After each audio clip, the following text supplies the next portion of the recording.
Now, complications of dehydration, raised cholesterol that I explained, heart failure that I tried to explain, chronic fatigue that I did try to explain, cancers, multiple sclerosis, osteoarthritis, and so on and so on.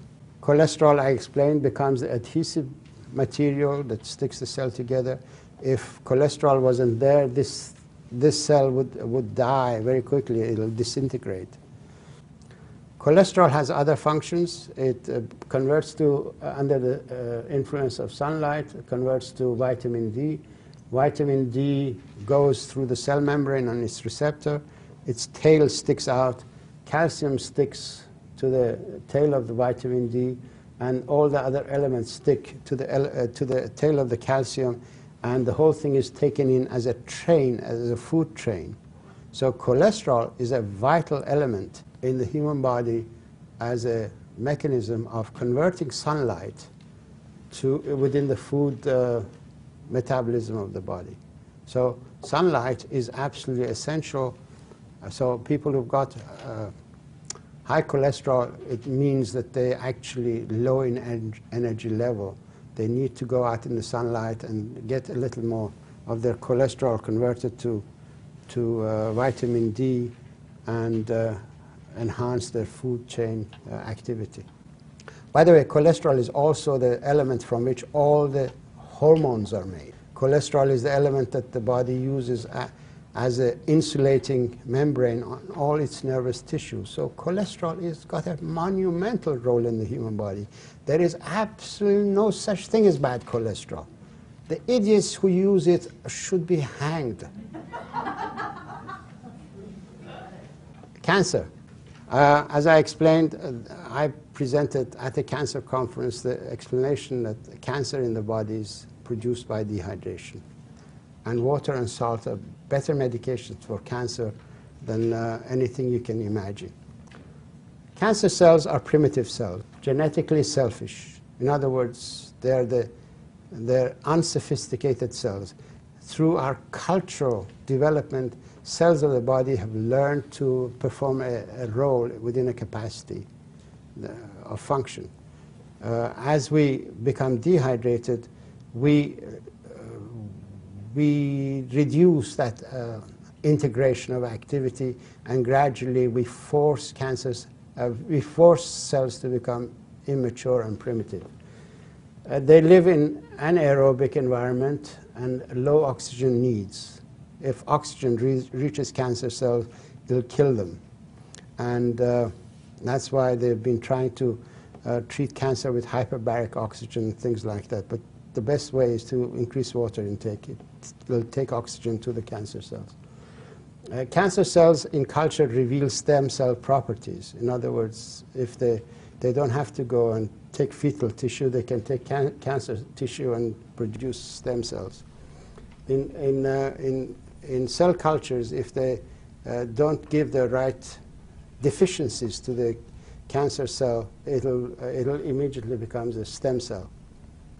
In order to produce cancer, we need four things that must not be there, or it's a multi-system dysfunction.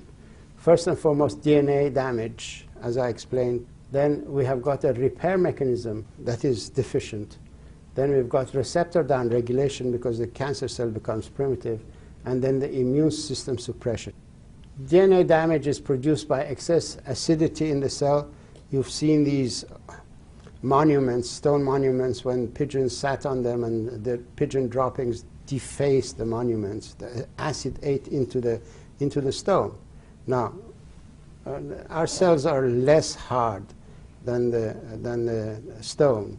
They get more readily damaged by the hydrogen ion that is produced in the acid environment inside the cell. So there is DNA damage as a result of dehydration. The tripod lysine, tryptophan, lysine is the enzyme that recognizes DNA damage and transcription indiscretions and cells that are not normally integrated into the system, and cuts and splices and repairs the DNA damage, this enzyme system. Now, In dehydration, we lose tryptophan because it's used as an antioxidant. We lose a whole lot of amino acids that in dehydration are sacrificed. So the DNA repair mechanism becomes damaged as a result of dehydration because the elements that should be there are used in another capacity. Then another problem is autonomy of the cell. Histamine produces a lot of calcium release, as I explained, that calcium is being used as an energy source. And individual calciums stimulate protease activity in the cell membranes. And protease activity converts protein kinase C, which is a normal, well-functioning and integrated normal cell, and uses protein kinase C for its activities. Proteases destroy this and convert it into a protein kinase M, which is a much smaller protease that manufactures protein. And this, unfortunately, is an autonomous protein kinase. It doesn't obey commands from outside. Stop producing more of this. The cell doesn't recognize its boundaries. It doesn't have any inhibitory actions on it. It constantly begins to replicate. And this is unfortunately as a result of excess calcium activity in the cells. Receptor downregulation, you know, I showed you earlier that all cells have got receptors in their fluid environment. They need that receptor in order to communicate. In dehydration and lack of resources, these receptors are not manufactured anymore. So the cells don't become integrated anymore.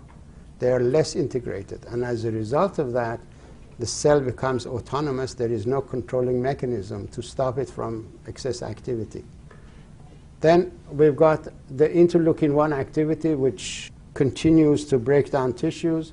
Interleukin-2 activity is suppressed, which is vital as a mechanism of defense. Interferon production is suppressed as a result of dehydration. So we have three of the elements that can cause cancer that are produced in dehydration. Andrew Bowman is a 42-year-old gentleman. This is a very historic case history.